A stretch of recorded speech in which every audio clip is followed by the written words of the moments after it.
Nous recevons aujourd'hui Jean-Baptiste Noé, qui est rédacteur en chef de la revue Conflit.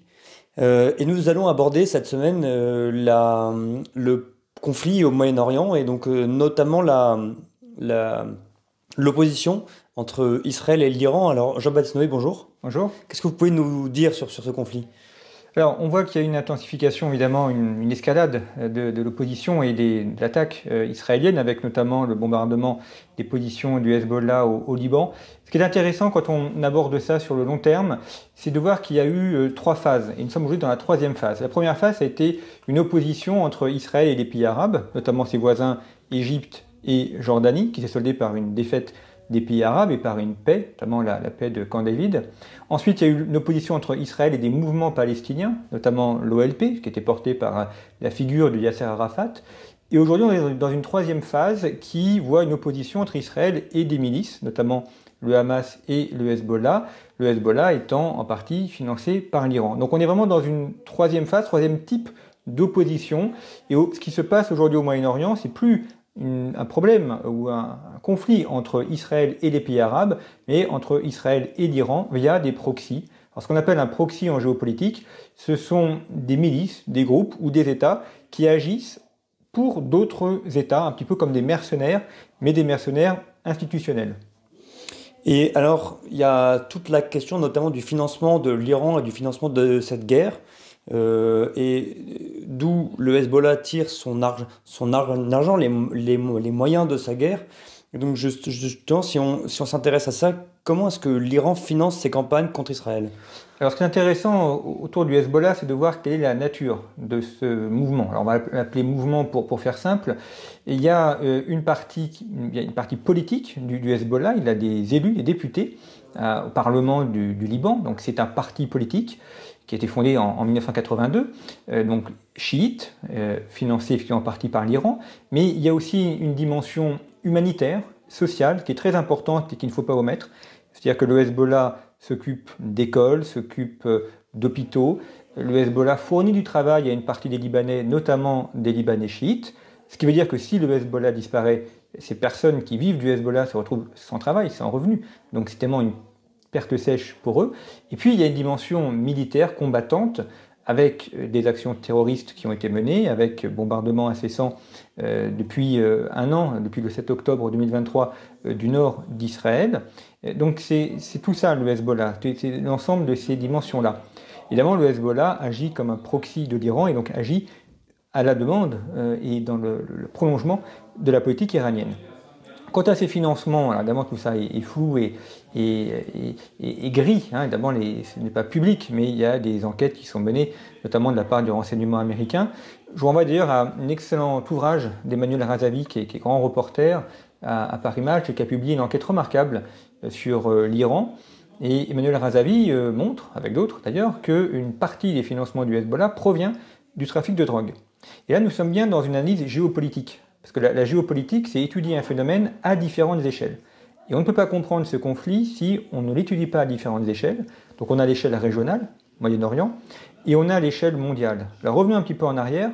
Dans les années 1980, vous avez beaucoup de Libanais, notamment des Libanais chiites, qui émigrent en Afrique et au Liban. Il y a une très forte communauté libanaise au Brésil. Pardon, ils émigrent en Afrique et au Brésil.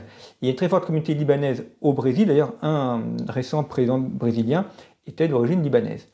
Et une partie de cette diaspora, pas toute évidemment, mais une partie, est intégrée au réseau du Hezbollah, notamment dans les trafics de drogue. Et donc on a de la drogue sud-américaine qui transite par le golfe de Guinée, qui est la porte d'entrée de la drogue en Afrique et en Europe, et qui ensuite arrive au Moyen-Orient ou en Europe et sert à financer le Hezbollah. Je vous donne un exemple sitôt après la mort de Hassan Nasrallah, dans un port ivoirien par où transite la drogue, on a eu des affrontements entre les réseaux criminels du Nigeria et les réseaux criminels du Hezbollah, où ces hommes du Nigeria ont tenté de profiter du vide créé par la mort de Nasrallah pour contrôler ces réseaux, notamment ces réseaux de la drogue. Et ce qui est intéressant également dans ces réseaux de drogue, c'est que à travers eux, il y a toute l'économie parallèle du Moyen-Orient qu'on retrouve. Oui, alors il y a la drogue, évidemment, il y a aussi le trafic de migrants, qui est un élément très important et qui rapporte beaucoup d'argent aux réseaux criminels, qui d'ailleurs eux aussi bien souvent transitent du Golfe de Guinée vers l'Europe via le Sahel et via la Libye. C'est quelque chose qui est très ancien. Dès le XIIe, XIIIe siècle, on a des populations arabes, des marchands arabes qui participent au trafic de migrants. Vous avez un très beau reportage de Joseph Kessel dans les années 1930 où il a analysé ces trafics dans la Corne de l'Afrique. Donc on est vraiment là dans la longue durée africaine et moyenne-orientale. Et puis il y a d'autres types de trafics, notamment liés aux minéraux, liés aux minerais, ou bien liés à l'usage de certains diamants ou pierres précieuses. Et puis une partie aussi, alors qui n'est pas dans l'informel, mais qui est aussi en parallèle, c'est la question des hydrocarbures, puisque l'Iran est un grand producteur d'hydrocarbures. Avec les sanctions internationales, il ne peut pas les vendre au marché mondial, donc on a des réseaux parallèles qui permettent à l'Iran d'exporter ses hydrocarbures. Et alors, quelles sont les hypothèses pour la suite? Alors, effectivement, ça c'est le grand sujet. Qu'est-ce qui peut découler, Alors, d'abord, rappelons que cette émission est enregistrée le 3 octobre. C'est important parce qu'on parle du 3 octobre. On verra ce qui se passe pour la suite. En géopolitique, on ne peut pas prévoir l'avenir. En revanche, on peut émettre des hypothèses. Alors, plusieurs éléments. Le premier, on a dit au début de l'émission que c'est un affrontement entre Israël et l'Iran. On voit que les pays arabes sont facteurs de paix dans ce conflit. Les pays arabes ne veulent pas la guerre. L'Arabie saoudite, la Jordanie, l'Égypte ne veulent pas un embrasement général de la région. Et ils jouent un rôle de pacification, ils jouent un rôle de dialogue. Vous avez notamment des discussions entre Israël et le Hamas qui se déroulent au Caire, et l'Arabie saoudite qui sert aussi d'intermédiaire entre Israël et l'Iran. En juillet dernier, quand l'Iran a bombardé Israël, vous avez l'aviation jordanienne qui est intervenue pour intercepter plusieurs missiles. Donc, même s'ils ne le disent pas de manière ouverte, le rôle réel des pays arabes de la région est un rôle de pacification ou d'attentisme. La Syrie et l'Irak n'interviennent pas, ils ont suffisamment de problèmes internes à régler. Ça, c'est un point important parce qu'on présente souvent cette région comme une zone de guerre. On parle d'escalade, on parle d'embrasement. Alors, évidemment, quand on fait peur, on attire toujours le public. Faire peur, radicaliser un peu les choses, attire toujours. Et force est de constater, et c'est plutôt une bonne chose, que la guerre ne l'emporte pas tout le temps, et qu'aujourd'hui, on a aussi des aspects de paix, des pays qui jouent ce rôle de paix, il faut aussi le souligner. Deuxième hypothèse, question iranienne, alors là c'est la grande inconnue, donc là il y a plusieurs possibilités. Soit l'Iran estime qu'on en reste là, l'Iran a tiré sur Israël, à peu près 200 missiles, drones qui ont été envoyés, ça n'a pas eu beaucoup d'effets négatifs sur Israël, mais on estime que c'est une réponse à la mort de Nasrallah et l'Iran en reste là. Il y aura peut-être une réplique israélienne, mais on est quitte, si je puis dire, et donc on va vers une désescalade. Ça serait le scénario le plus optimiste. Le scénario le moins optimiste, c'est que l'Iran modifie sa doctrine nucléaire. L'Iran est sur le point d'avoir l'arme nucléaire et donc elle décide d'aller au-delà et effectivement de se doter de l'arme nucléaire, ce qui supposerait de faire des essais nucléaires, notamment des essais nucléaires en souterrain. Ce serait évidemment immédiatement repéré par les services de renseignement américains et israéliens. Il est évident que le gouvernement israélien ne laissera jamais l'Iran se doter de l'arme nucléaire, et donc ce serait immédiatement pour Israël un motif d'attaque. Vous avez d'ailleurs plusieurs personnes dans le gouvernement israélien qui demandent à faire des attaques préventives. En Israël, vous avez une société aussi qui est, je ne vais pas dire qui est divisée, mais il y a débat. Vous avez des Israéliens qui ont des visions plus ou moins différentes sur les rapports à avoir avec l'Iran, avec les Palestiniens et autres. Donc il y a différents partis politiques et chaque parti exprime ses idées. Mais vous avez certains mouvements qui veulent faire une attaque préventive contre l'Iran. Et là, évidemment, on irait vers l'inconnu. Donc la question est là, en fait aujourd'hui c'est l'Iran qui a les clés en main, qui détient les clés du Moyen-Orient, et de savoir si l'Iran voudra franchir le pas et disposer de l'arme nucléaire pour rendre son territoire inviolable, ou non. Et évidemment, si c'est le premier cas, là on part vers l'inconnu et on part vers une guerre dont on ne mesure pas aujourd'hui les conséquences. Oui, parce que stratégiquement, sait-on jusqu'à quel point l'Iran peut accepter que ses alliés soient frappés alors même qu'ils sont sous sa protection? On pense notamment au chef du Hamas qui a été frappé directement dans un quartier sécurisé par les gardiens de la Révolution en Iran, et on pense évidemment à tout l'état-major du Hezbollah. Donc jusqu'à quel point l'Iran peut permettre ça, au nom de sa légitimité et surtout de sa crédibilité. C'est un problème, effectivement, c'est une humiliation. Quand vous avez sur votre sol vos alliés qui sont abattus par votre adversaire, ça montre bien que l'Iran n'est pas capable de contrôler son territoire et d'assurer une protection à ceux qui sont ses alliés les plus importants. Imaginons la France frappée à Paris par une puissance étrangère pour abattre un allié de la France. Enfin, ça serait évidemment un cas d'humiliation profonde. La question aujourd'hui, c'est quel est l'état réel de l'armée iranienne, quelle est la volonté réelle du gouvernement iranien, quelle est également la situation réelle de la société iranienne. L'année dernière, il y a eu de très importantes manifestations qui ont été réprimées dans le sang. Il y a une grande partie de la population iranienne qui en a assez et qui ne veut plus des régimes des mollahs. Mais la force des régimes des mollahs, c'est qu'ils tiennent la police et surtout ils n'ont pas d'opposants crédibles. Les opposants iraniens ne sont pas en Iran, ils sont en Europe et donc ne sont pas forcément bien vus par la population iranienne. Donc cette absence d'opposition renforce de facto le gouvernement iranien, mais on ne sait pas ce qu'ils veulent.